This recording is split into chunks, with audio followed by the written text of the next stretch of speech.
नमस्कार मित्रांनो आज आपण अमोल कोल्हे यांच्याविषयीची एक बातमी बघणार आहोत जी की खूप ट्रेंडिंग आलेली आहे। तर सर्वप्रथम आपल्या चॅनलवर आपण नवीन असाल तर नक्की सबस्क्राईब करा, लाईक करा। तर चला तर मित्रांनो काय बातमी आहे ती बघू। सर्वप्रथम राष्ट्रवादी काँग्रेस शरदचंद्र पवार गटाचे नेते आणि खासदार डॉक्टर अमोल कोल्हे यांना पक्षाची मोठी जबाबदारी दिली आहे। राष्ट्रवादी काँग्रेस शरदचंद्र पवार गटाचा उपनेता मुख्य प्रतोद म्हणून अमोल कोल्हे यांची निवड करण्यात आली आहे। या संदर्भात माहिती अमोल कोल्हे यांनीच सोशल मीडियावर पोस्ट शेअर करून दिली आहे।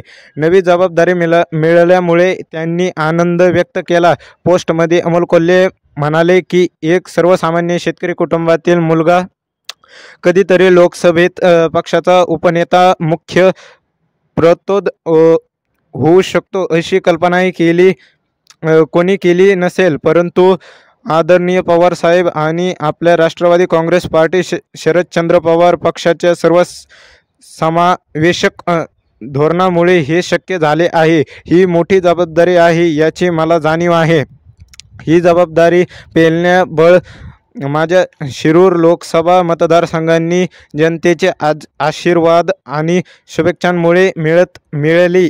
ही माझ्यासाठी मोलाची बाब आहे।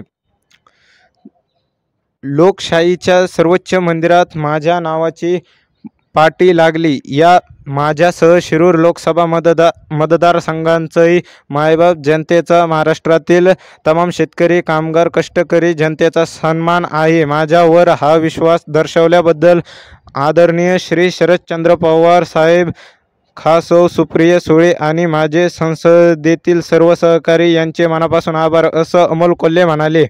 अमोल कोल्हे शिरूर लोकसभा मतदारसंघातून निवडणुकीच्या रिंगणात होते। त्यांच्या विरोधात राष्ट्रवादी काँग्रेस अजित पवार गटाच्या तिकिटावर आढळराव पाटील यांनी त्यांना आव्हान दिले होते, पण शेवटी लोकसभेचे